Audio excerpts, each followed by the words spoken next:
शब्द रूप में सर्वत्र विराजमान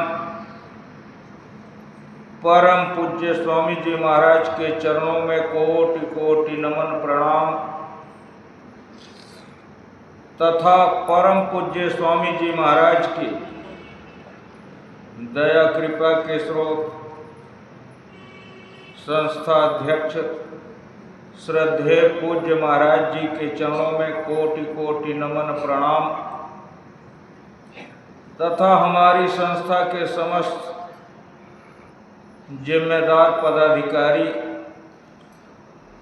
और इस दर्शन मंच के सामने सुमिरन ध्यान भजन में पधारे हुए सभी धर्म प्रेमी भाई बहन और इस आश्रम पर अस्थायी रूप से रह रहे सभी सेवादार प्रेमी भाई बहन तथा बच्चों, बड़े ही सौभाग्य की बात है हमको आपको गुरु महाराज की दया कृपा से ये अवसर और मौका मिला है कि हम लोग भी यहाँ पर आकर के अपनी जीवात्मा को जगाने का, उस परमात्मा को पाने का और अपने सच्चे घर जाने के लिए इस पावन कर्म भूमि पर स्वामी महाराज ने यह अवसर और मौका दिया है। और ये प्रेमी भाई बहनों, हम आप भी यहाँ आकर के पास में रह करके अगर यही आलस करते रहे, क्योंकि हमारा आपका मन तो ये जन्मों जन्मों का आलसी है, सोया हुआ है। और जब हम आप यहाँ आकर के गुरु महाराज के सामने ये दर्शन मंच के पास जब बैठेंगे तो उसकी ऐसी धुनकार जो है अंदर में झटका मारेगी और जब शब्दों का हथौड़ा पड़ेगा, शब्दों का चोट जब पड़ेगा,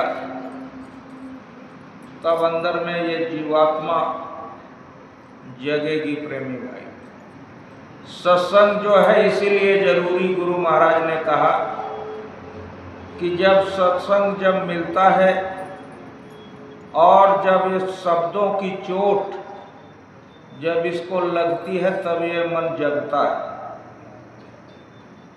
अभी इतना घंटी लगी, इतना देर हो गया, लेकिन हमारा आपका मन ऐसा आलसी है कि ये सुनाई दिया घंटी और इस करवट से उस करवट और इस करवट से उस करवट और ऐसे बदलते रहे। कुछ प्रेमी उठ करके और खड़े हो जाते हैं, फिर आलस में फिर लेट जाते हैं। तो इसी तरह से प्रेमी भाई बहनों, अगर हम आप इसी तरह आलस करते रहेंगे तो हमारे अंतःकरण की जो है वो शुद्धि और सफाई नहीं हो पाएगी, हमारा आपका परमार्थ छूट जाएगा और हमारी आपकी ये जीवात्मा नहीं जग पाएगी। क्योंकि इस पावन जन्म भूमि पर, कर्म भूमि पर हम आप इसी के लिए तो आए हुए हैं। और हमारा आपका यहाँ क्या रिश्ता था? यहाँ हम लोग क्या जानते थे कि ये मथुरा क्या है और आश्रम क्या है? केवल हम आप इसीलिए आए हैं कि यहाँ पर रह करके हम सेवा कर लें और भजन कर लें, दर्शन कर लें, गुरु महाराज की दया कृपा हम पर हो जाए, हमारी जीवात्मा जग जाए और हमारी जीवात्मा अपने सच्चे घर चले। हमको आपको चिंता नहीं है प्रेमी भाई बहन। यहाँ इस माया रूपी संसार में आकर के और ये दुनिया का मीना बाजार जो है देख करके और इसी में फंसे हुए हैं। ये दोनों आँखों से जो ये संसार दिखाई दे रहा है, हम आप इसी को देख करके इसमें फंसे हुए हैं। ये मीना बाजार है यहाँ तरह तरह के शौक श्रृंगार, ऐशो आराम, मौज मस्ती में हम आप यहाँ फंसे हुए। यही मौज मस्ती लेते लेते, अपनी शौक पूरा करते करते, इसी घर परिवार से प्रेम करते करते और इसी घर परिवार के लिए, बाल बच्चों के लिए इंतजाम करते करते कि हम कितना इकट्ठा कर ले कि हमारे बाल बच्चे सुखी हो जाए, हमारा नाम होने लगे। और यही जितना प्रेम हम आप इस संसार से दिखाई कर रहे हैं प्रेमी भाई, आप दिखा रहे हो, यही संसार आपका थोड़ी है। आप यहाँ से जब चले जाओगे तो क्या ये जो आज जितना धन इकट्ठा किए हैं, जितना पूंजी इकट्ठा किए हैं, जितना घर मकान बनाए हैं, खेती गृहस्थी दुकान दफ्तर बनाए हैं, क्या इसकी रखवाली करने के लिए फिर आप आओगे? क्या इसके सुख को भोगने के लिए आप यहाँ आओगे? अगर आप आ जाओ और यहाँ का कोई भी साजो सामान अपने साथ अगर ले जा सको तो आप इससे मोह करो, इससे ममता करो, इसमें आप लग लपट करके जितना इकट्ठा करना चाहो इकट्ठा करना। लेकिन प्रेमी भाई बहनों, आपके साथ कुछ जाने वाला तो है नहीं। यही घर परिवार के लिए, यही सुख आराम के लिए जितना भी आप इकट्ठा कर रहे हो, जितना इस संसार से आप प्यार मोहब्बत कर रहे हो, ये एक दिन जब अनमोल श्वासों की पूंजी आप इस शरीर से निकल जाएगी और शरीर ये जमीन पर जब गिर पड़ेगा, तब वहां कोई मदद करने वाला नहीं मिलेगा। केवल आपका शरीर यहाँ रहेगा और हमारी आपकी ये जीवात्मा पता नहीं कहाँ चली जाएगी। आपने देखा कि तमाम लोग चले जा रहे हैं, रोज के रोज छोड़ करके चले जा रहे हैं और शमशान घाट तक लोग अपनी ये झूठी ममता दिखाते हैं, झूठा प्यार दिखाते हैं और वहाँ से आने के बाद जब घर आ गए और क्रियाकर्म हो गया तो सब भूल जाते हैं। फिर लोग अपने मौज मस्ती में फिर लग जाते हैं। कोई देखने नहीं जाता वहाँ कि वहाँ हमारी आपकी क्या हालत हो रही है। अय प्रेमी भाई बहनों, जब हमारी आपकी ये जीवात्मा ले जा करके काल भगवान के दरबार में खड़ी हो जाएगी, वहाँ फैसला सुना दिया जाएगा और वहाँ से हमारी आपकी इस जीवात्मा को ले जा करके नरक और दोजक में, रौरव नरक में वहाँ ले जा करके जब डाल देंगे, वहाँ काटे जाएंगे, मारे जाएंगे, सड़ाए जाएंगे, चीखेंगे, चिल्लाएंगे, तब हमारी आपकी वहाँ कौन मदद करने वाला मिले? वहाँ अगर कोई मदद करने वाला मिलेगा प्रेमी भाई बहन, तो यही संत सद्गुरु, इनसे आप लगन लगा लो, इनसे आप जो है प्यार मोहब्बत कर लो, इनको आप अपना बना लो और वहाँ जा करके आप पहचान लेना कि कहाँ है और वहाँ पर जो है आपकी मदद करेंगे। गुरु महाराज ने वादा किया, ये जब हमको आपको नामदान दिया, गुरु महाराज ने कहा कि देखो तुम कहीं भी रहोगे, खेती कर रहे हो, दुकान में बैठे हो, ट्रेन में जा रहे हो, बस में जा रहे हो, सोए हो, घर में बैठे हो, कहीं भी आप रहोगे, वहाँ हम तुम्हारे अंग संग रहेंगे, वहाँ हम आपकी मदद करूँगा, वहाँ आप केवल जय गुरुदेव नाम भगवान का बोलना, मैं वहाँ मिलूँगा। अय प्रेमी भाई बहनों, ऐसे गुरु को, ऐसे महापुरुष को, ऐसे पिता को अपना साथी बना लो। ये तो संसार के माता पिता है, यहाँ तो वहाँ कोई मदद करने नहीं जाएगा, लेकिन गुरु महाराज ने तो हमारी आपकी जीवात्मा का ठेका लिया है कि हम आए वही देश से और जहाँ तुम्हारो धाम और तुमको घर पहुँचाऊँ एक हमारा। ये संसार जो है ये माया की छाया है प्रेमी भाई बहन, इससे आप प्रेम मोहब्बत मत करो। यहाँ रह रहे हो, आप मेहनत करो, ईमानदारी से खेती का काम करो, दुकान का काम करो, दफ्तर का काम करो, नौकरी करो, लेकिन इस संसार का मोह मत करो। ये मोह रूपी निद्रा को त्याग दो और इस मोह रूपी निशा से आप यहाँ से निकल करके अपने सच्चे घर अनामी धाम चलो। गुरु महाराज ने तो साफ साफ बताया कि देखो ये तो तुम्हारा देश है नहीं, ये माया का देश है, और यहाँ जीव आ करके और इसी माया रूपी संसार में फंसा रहा। मोह निशा सब सोवनिहारा और देखई सपन अनेक प्रकारा। यहाँ आकर के आप मोह रूपी संसार में फंसे हो, इस मोह रूपी निद्रा में सो रहे हो, और यहाँ तरह तरह के आप स्वप्न देख रहे हो कि हमको ऐसे जो है सुख मिल जाएगा, हम राजा हो जाएंगे, हमारी हुकूमत चलेगी। ये कोई काम आने वाला नहीं है प्रेमी। ये मोह रूपी संसार से आप निकल चलो।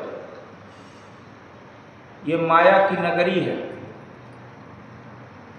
ये माया की नगरी है, और जो यहाँ इस चकाचौंध में, इस मीना बाजार में, इस जो है कि रंगीन दुनिया में जो पड़ा और फंस गया तो नरक दोजक में। अरे 50-100 साल की जिंदगी है इस कलयुग में, और 100 साल के बाद कोई 60 में जा रहा है, कोई 70 में जा रहा है, कोई 50 में चला जा रहा है, कोई 100 में जा रहा है, कोई 100 पूरा कर पा रहा है नहीं। ये समय ऐसे ऐसे खान पान आ गए, ऐसे ऐसे रेडीमेड जो है भोजन आप कर रहे हो। दुनिया में तमाम केमिकल है, कहीं गुर्दा खराब, कहीं किडनी खराब, कहीं हार्ट फेल हो रहा है, कहीं ब्लड प्रेशर बढ़ गया, और आप जो है थोड़े दिन में चले गए। मकान जर्जर हो गया, इसके अंदर बीमारी आ गई, परेशानी आ गई, आपके पास जो है रुपया पैसा नहीं है, दवा नहीं हो पाई, चले गए। कोई 40 में जा रहा है, कोई 50 में जा रहा है, कोई पूरा नहीं कर पा रहा। तो प्रेमी भाई बहनों, ये हमारा आपका वक्त समय रोज का रोज खत्म होता जा रहा है। ये जो अनमोल श्वासों की पूंजी जो है उस मालिक ने हमको आपको गिन करके दिया है, इसको रोज का रोज हम आप खर्चा कर रहे हैं। जैसे अभी 1000 रुपया आप जेबा में लिए हो, और रोज 10 रुपया, 20 रुपया, 5 रुपया, 10 रुपया, 50 रुपया, 100 रुपया खर्चा करो, तो ज़्यादा से ज़्यादा 20 दिन। अब 20 दिन में जब खत्म हो गया, लेकिन बजट आपका बना है 1 महीने का, और जब ये खत्म हो गया तो 1 महीना कैसे पूरा करोगे? बीचे में ये खत्म हो गया। ऐसे ये हमको आपको अनमोल श्वासों की पूंजी 100 साल के लिए मिली है। अब इसमें हम आप सोने, खाने, उठने, बैठने में, बर्बाद करने में, लड़ाई में, झगड़ा में, और ऐसे जो है अब खत्म कर दिया। और खत्म कर दिया, न सेवा किया न भजन किया, भजन भी छोड़ गए। अभी ये मन का खुराक जब यहाँ मिलने लगता है, नाच गाना होने लगे, और यहाँ झगड़ा लड़ाई होने लगे, गाली गलौज होने लगे। अभी यहीं जो है भंडारे के पास में लोग जुट जाएं और वह गाली गलौज करके मारपीट करने लगे, तो पूरे आश्रम के लोग इकट्ठा हो जाएंगे, लेकिन भजन में नहीं आएंगे। भजन में आलसी बन जाएंगे। जो हमारे आपके कल्याण का काम है, जो हमारे आपके कल्याण के, हमारे आपकी हित की चीज है, उसमें हम आप आलस कर जाते हैं। और अभी थोड़ी देर में क्या हो रहा है, क्या अच्छा क्या बुरा है, क्या अच्छा क्या बुरा, और जानेंगे, और पूरे आश्रम में अभी प्रचार कर दो। लेकिन सत्संग की बात, भजन की बात आप नहीं प्रचार करोगे, क्योंकि मन मोटा हो। गुरु महाराज ने कहा कि देखो, तुम हमारे पास हो, कुछ हासिल कर लो। न महापुरुष के पास में रहते हुए भी कुछ मिलने वाला नहीं है, कुछ नहीं मिलेगा। आप धोखा खा जाओगे कि हम गुरु महाराज के पास में हैं, गुरु महाराज के आश्रम में हैं, ऐसे समय निकल जाएगा, धोखा खा जाओगे। न सेवा कर पाओगे, न भजन कर पाओगे, और सब कुछ ऐसे जीवन चला गया। फिर आप कहोगे कि जो है पछताना पड़ेगा, फिर कहोगे कि हम वो पास में रहते हुए और हमको जो है ऐसा हो गया। इसी तरह कृष्ण भगवान ने अर्जुन को समझाया कि अर्जुन, माया बड़ी प्रबल है, ये सब कुछ छल कर लेती है। जब छल लेती है तो अर्जुन ने कहा कि अरे महाराज, अब तो हमारे साथ साथ है, माया हमारा क्या करेगी। एक दिन गांव में मेला लगा हुआ था, वहाँ कृष्ण भगवान जो है कहे कि चलो आज मेला देख लिया जाए और वहाँ स्नान कर लिया जाए। और चले गए, वहाँ रथ को खड़ा कर दिया, कपड़ा उतार दिया, और सब लोग तालाब में घुस गए। और जब तालाब में जाकर के डुबकी लगाया और तो वहाँ मेला गायब हो गया और घोड़ा और जो रथ था और सब गायब हो गए और कृष्ण भी गायब हो गए, केवल अकेले अर्जुन बचे। और जब वहाँ सुनसान जगह देखा कि अरे यहाँ सब कहाँ चला गया, न यहाँ मेला है, न यहाँ जो है कि कृष्ण भगवान है, न रथ है। अब ऐसे निकले अर्जुन और घूमते घूमते गांव में पहुंच गए और वहाँ पर महाभारत की कथा हो रही थी और यही वहाँ पर संवाद चल रहा था कि अर्जुन बड़े वीर थे, बड़ा पराक्रमी थे और ये ऐसे है वैसे है, को भांक रहे थे सब। अब वहाँ अर्जुन कहे कि अरे मैं ही अर्जुन हूँ। तो गांव वाले कहे अरे मारो इसको, कहाँ से अर्जुन यहाँ आ गए। तो वहाँ एक बुजुर्ग थे, उन्होंने कहा कि अरे भाई एक अजनबी आदमी है, ऐसे कह दिया, कोई बात नहीं, आप अपनी कथा करो और जाने दो इनको। फिर आगे चले और जब आगे चले तो वहाँ जमींदार के जो है हुक्मनामा हो गया कि जाओ ये कोई जो है वीर पुरुष खोज के ले आओ, हम अपनी लड़की की शादी करेंगे। उधर से सिपाही आ रहे थे और जब सिपाही आ रहे थे तो देखा तो चेहरा इनका चमक रहा था। तो सिपाहियों ने कहा कि अरे भाई ये तो कोई वीर जो है पुरुष है, चलो इसी को पकड़ के ले चल रहे हैं, कहाँ घूमने जाएंगे दुनिया में। अब अर्जुन को पकड़ के ले गए जमींदार के यहाँ। वहाँ देखा उन्होंने, जब चेहरा मोहरा देखा तो वही बहादुर का चेहरा चमक रहा था और उन्होंने पकड़ करके अपनी लड़की की शादी कर दिया और शादी कर दिया और 3-4 बच्चे हो गए और 3-4 बच्चे हो गए। वहाँ कृष्ण भूल गए, रथ भूल गया, सारी दुनिया भूल गई और वहाँ बाल बच्चों में जा कर के और यही बीवी बच्चे और उसमें कमाई धमाई में अर्जुन लग गए। कुछ दिन बीत गया, फिर वहाँ मेला लग गया। जब मेला लग गया तो अर्जुन कहे चलो भाई आज मेला देखा है, बाल बच्चों को लिया, पत्नी को लिया और फिर आ गए मेला देखने। और जब कहे कि चलो स्नान कर ले, सब लोग स्नान कर रहे थे, जैसे कपड़े उतार करके और जब तालाब में गए और जैसे डुबकी लगाई और डुबकी लगा करके जब ऊपर आ गए तो देखा कि वहाँ मेला गायब, बच्चे गायब, पत्नी गायब, सब गायब हो गया और सामने कृष्ण भगवान खड़े हैं और रथ खड़ा है।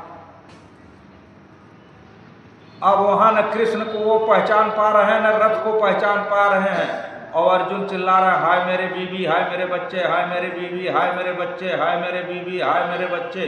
अब यही करके चिल्लाने, न कृष्ण को पहचान रहे हैं, न रथ को पहचान रहे हैं। और तब कृष्ण भगवान जा करके और उनके गाल पर जब चाटा मारा तब उनके अंदर की आँख खुल गई।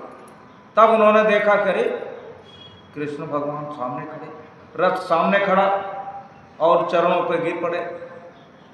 तब कृष्ण भगवान ने कहा कि देखा, आप कह रहे थे कि आप मेरे साथ साथ हैं और माया हमारी क्या करेगी, आप मेरे साथ रहते हुए देखो माया ने छल लिया। ऐसे प्रेमी भाई बहनों, यहाँ हम लोग पास में रहते हुए भी अगर जगह नहीं, अपने को जो है चुस्त और दुरुस्त नहीं रखे तो यहाँ से भी हम आप नरक दोजक में चले जाएंगे, फंसेंगे। जो है काल यहाँ भी फंसा लेगा आप। इसलिए प्रेमी भाई बहनों, आलस को छोड़ करके सभी प्रेमी भाई बहन घंटी लग जाए तो सुमिरन ध्यान भजन में आकर के बैठ जाओ। ये हमारे आपके हित का है, ये हमारे आपके कल्याण के लिए, हमारी आपकी जीवात्मा को जगाने के लिए गुरु महाराज ने अथक मेहनत परिश्रम करके ये बेशकीमती दौलत नामदान दिया है। ये सेवा बना दिया गुरु महाराज ने, हमारी आपकी बनाई हुई सेवा नहीं है। अरे अब क्या सेवा हो रही है प्रेमी भाई बहनों, नहीं 3 बजे रात में और उठा करके गुरु महाराज जब जाते थे, गाड़ी आगे आगे चलते थे और सभी प्रेमी पीछे पीछे चलते थे हजारों की संख्या में। और सर पे जो है तमाम प्रेमी जो है यही पेट्रोमैक्स गैस जला करके और रात में सेवाएं होती थी। अब तो यहाँ साफ सुथरा है, पहले यहाँ इस इलाके में इतने झाऊ के जंगल थे, इतने जो है ये बरगैटिया थी जो जिसको जो है बड़े मोटे मोटे थे, हाथ खून निकल आता था और इतने गोखरू थे। चलते चलते इतने प्रेमी अथक मेहनत परिश्रम करते थे प्रेमी भाई बहन। कहाँ माहौली आश्रम है, कहाँ पाली खेड़ा है और कहाँ जो है सत्संग मैदान है। स्कूल से लेकर के साणशाला से लेकर के और ये नई कुटिया से लेकर के चारों तरफ सड़कें नई बनाई जाती थी हर बरसात के बाद, और हर जगह घासों की सफाई और गड्ढों की जो है पाटने का काम और झाड़ू लगाने का काम। आपने स्कूल पर देखा है कितना जंगल पड़ा हुआ है, वो सब फैक्ट्री जहाँ तक हैं वो सारे रोड रास्ता सब सफाई होती थी। और 3 बजे राती प्रेमी जो है और चल देते थे, गुरु महाराज की गाड़ी आगे आगे और पीछे पीछे सब लोग चलते थे। अगर आज उतना सेवा करा दिया जाए प्रेमी भाई बहनों, उस समय गुरु महाराज की गाड़ी जब वहाँ सेवा शुरू हो जाती थी, फिर गुरु महाराज लौट के आते थे, जहाँ जहाँ प्रेमी रहते थे वहाँ पर जा कर के 3-4 लोगों को साथ रखते थे, सबको जगाया जाता था। और इसी ठंडी में और जब प्रेमी नहीं उठते थे तो स्वामी जी कहते थे कि इनके बिस्तर पर पानी डाल दो। उठा करके जो नहीं उठता था और उसके बिस्तरों पर ऐसा पानी डाल दिया जाता, उठो जल्दी।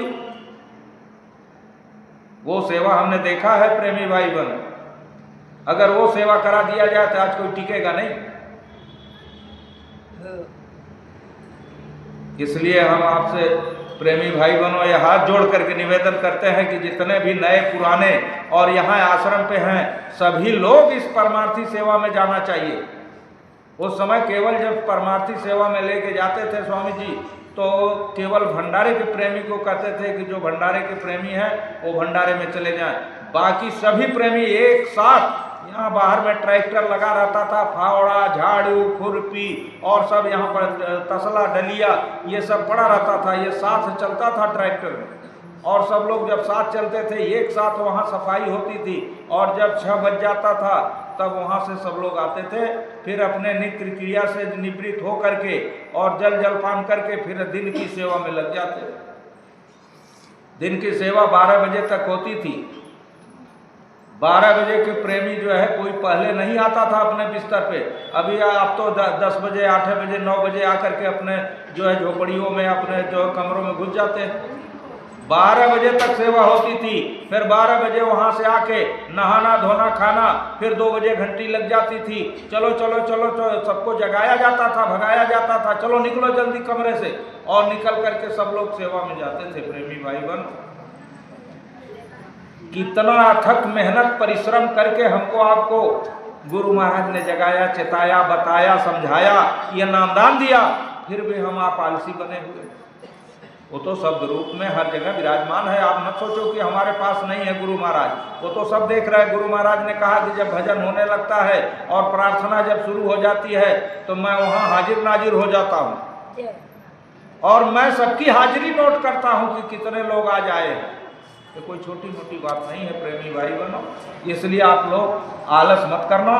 अभी देखिए आपकी परमार्थी सेवा होगी और यही परमार्थी सेवा प्रेमी भाई बहनों हमारे आपके जीवन में काम आएगी। जब हमारी आपकी जीवात्मा यहाँ से जब जाएगी तो यही परमार्थी सेवा हमारे आपके काम आएगी। ये संचित कर्म है, जो निस्वार्थ भाव से जो सेवा की जाती है वही परमार्थी सेवा होती है। जैसे आप रास्ते में जा रहे हो, किसी की आपने सेवा कर दिया, किसी को पानी पिला दिया, किसी को खाना खिला दिया, किसी को रुपया पैसा से मदद कर दिया, यही तो परमार्थ है। क्योंकि आप निस्वार्थ, आप उससे कोई स्वार्थ नहीं रखा। जैसे आपने हमारी मदद कर रहे, हम आपकी कर दिया तो लेना देना बराबर हो गया। जिसकी आप मदद कर रहे हो उससे आप कोई अपेक्षा मत करो कि ये हमको रुपया दे देगा, कि ये हमारी मदद करेगा कि नहीं करेगा। ये परमार्थ, ये जो आप परमार्थी सेवा करोगे 1 घंटा, यही आपके संचित कर्म के रूप में आपके जीवन में काम आएगी। जब आपकी जीवात्मा यहाँ से जाएगी तो वही काम आएगी। और जो आप दिन में सेवा करोगे, परमार्थी सेवा से आने के बाद जब नाश्ता पानी करके फिर आप सेवा करने लगोगे तो ये जो भंडारे में आप रोटी खाते हो ये इसकी सेवा हो जाती है। पूरे दिन में जो सेवा करोगे ये रोटी की सेवा हो जाती है। इसका कोई फायदा नहीं होगा जो दिन में आप सेवा करोगे, लेकिन जो 1 घंटा आप परमार्थी सेवा करोगे यही सेवा आपके काम आएगी। जैसे आप कमाई कर रहे हैं आपकी 10,000 रुपया तनख्वाह है और पूरा 8,000 आपने खर्च कर दिया और 2,000 जो बचा करके आप बैंक में रख दिया, तिजोरी में रख दिया, वही आपके एक दिन दुख तकलीफ मुसीबत जब आएगी, शादी होगा, विवाह होगा, बीमारी आएगी, परेशानी आएगी, वही आप जो है पैसा खर्च कर दोगे, वही आपके काम आएगी। इसी तरह से ये प्रेमी भाई बहनों, ये आपकी संचित सेवा है। 1 घंटा जो आप सेवा करोगे, ये परमार्थी सेवा जो सामूहिक रूप से होती है, यही आपके परमार्थ में काम आएगी। जब हमारी आपकी जीवात्मा यहाँ से जब जाएगी काल भगवान के दरबार में, तो ये जो है पूंजी जो है वहाँ इकट्ठा होकर के बहुत बड़ी गठरी बन जाएगी। कहेंगे कि भाई आप इतना तो आपने परमार्थी सेवा किया है, ये कमाई आपने इतना किया है, तो उसका सुख वहाँ भोगना पड़ेगा हमको, यही तो सुख मिलेगा। आप छोटी मोटी बात कर रहे हैं। आदेश का पालन ही सच्ची भक्ति है। ये परमार्थी सेवा गुरु महाराज की है, ये हमारी आपकी किसी की नहीं बनाई हुई है। इसलिए उस आदेश का जब पालन आप करोगे प्रेमी भाई बहनों, तब सच्ची भक्ति आपकी मानी जाएगी। ये कहने से नहीं कि हम तो यहाँ सेवा के लिए पड़े हैं, हम तो आपके सेवा के कमरे से आप निकल नहीं रहे हो, झोपड़ी से निकल नहीं रहे हो और वहाँ पड़े हो मुर्दा की तरह है, और आप कहते हो आप सेवा के लिए, क्या सेवा के लिए पड़े हो, क्या सेवा के लिए पड़े हो? अपने अपने झोपड़ी में बिल्कुल मुर्दा की तरह पड़े हो, ऐसे तो बीमारी ले लोगे, परेशानी ले लोगे, तकलीफ ले लोगे, मुसीबत ले लोगे, शुद्धि सफाई आपकी कैसे होगी? ये तो आपको शर्म आनी चाहिए कि हम यहाँ कमरे में बैठ के वहाँ सत्संग हो रहा, भजन हो रहा है और वहाँ परमार्थी सेवा हो रही है और हम जो है यहाँ पड़े हैं। आपको कम से कम इतना तो महसूस करना चाहिए कि हम कितने बड़े आलसी हो गए। निकल के कम से कम वहाँ खड़े हो जाओ जहाँ परमार्थी सेवा हो रही है, और जब वहाँ आप जाओगे तो जो प्रेमी सेवा कर रहे हैं उनको भी ताकत मिल जाएगी। करो ना करो, वहाँ करा लो। आप बोलते रहो अरे भैया ये कर दो, वो कर दो, यहाँ झाड़ू मार दो, ये उठा लो, तो आपकी सेवा हो जाएगी। गुरु महाराज कहते थे कि बहुत बड़ा दोष लगेगा, आप जहाँ सेवा हो रही है वहाँ जाकर के खड़े हो जाओ, वहाँ पहुँच जाओ। कौन कहता है कि आप मेहनत करो, फावड़ा चलाओ? केवल वहाँ जा करके और प्रेमियों का उत्साह बढ़ा दो, वहाँ बताने लगो कि भाई ये करो, वो करो, ये उठा लो, घास उठा लो और ऐसे सेवा कर लो और करा लो। इतना तो करो। कमजोर हो, धीरे धीरे आप वहाँ सेवा जहाँ हो रही है वहाँ पहुँच जाओ। वहाँ जब भीड़ हो जाएगी उतने समय तक जब वहाँ बने रहोगे तो जो प्रेमी है सबका उत्साह जो है बढ़ा रहेगा, ज़्यादा से ज़्यादा सेवा हो जाएगी, ज़्यादा से ज़्यादा परमार्थी धन इकट्ठा हो जाएगा। ये होना चाहिए प्रेमी भाई। इसलिए कोई भी प्रेमी भाई बहन वंचित न रहे। सभी लोग अपने अपने स्थान से निकल करके, और परमार्थी सेवा भी आपको बताई जाएगी, आप उस स्थान पर सीधे पहुंचो, देर मत करो। परमार्थी सेवा आपकी छूटने न पाए। आप इतिहास पढ़ लो, बुल्ला साहब की, भल्ला साहब की, जितने लोग हैं वो सबका इतिहास पढ़ लो कि अपनी परमार्थी सेवा की लकड़ी उन्होंने नहीं कहा पहले मेरी लकड़ी निकालो तब मैं निकलूंगा। जो हमारी सेवा है वो पहले आप निकालो तब मैं निकलूंगा। जब वो गड्ढे में गिर गए तो छोटी मोटी बात नहीं है, सीख लेना चाहिए प्रेमी भाई बहनों। गुरु महाराज के एक एक वचन को याद करना चाहिए, पढ़ना चाहिए, समझना चाहिए। इसलिए आप सब लोग अभी अभी परमार्थी सेवा आपको बताई जाएगी, आप सब लोग वहाँ चलो प्रेमी भाई बहन। यही हाथ जोड़ करके आप लोगों से निवेदन है, आप लोग वहाँ परमार्थी सेवा में अवश्य पहुँचे। इन्हीं शब्दों के साथ हम अपनी वाणी को विराम देंगे। जय गुरुदेव, जय गुरुदेव। नाम किसका? प्रभु का पावन नाम, जय गुरुदेव। मालिक का जगाया हुआ नाम, जय गुरुदेव। बाबा जी का कहना है शाकाहारी रहना है, क्या खा पी कर हुए खराब, अंडा मछली मांस शराब, क्या खाने से होगी भलाई, साग सब्जी दूध मलाई। बाबा जी की अर्जी है, आगे आपकी मर्जी है। पूज्य महाराज जी का कहना है हाथ जोड़ कर विनय हमारी, हो जाए सब शाकाहारी। जय जय गुरुदेव। झोली सेवा जो भी प्रेमी भाई बहन देना चाहते हैं आपके बीच में ये झोली जा रही है। मेहनत और ईमानदारी की जो कमाई का आप सेवा डाल देंगे ये आश्रम की सेवा में लग जाएगा। और मास्टर साहब अभी आपको ये परमात्मा सेवा कहाँ होगी आपको बताएंगे।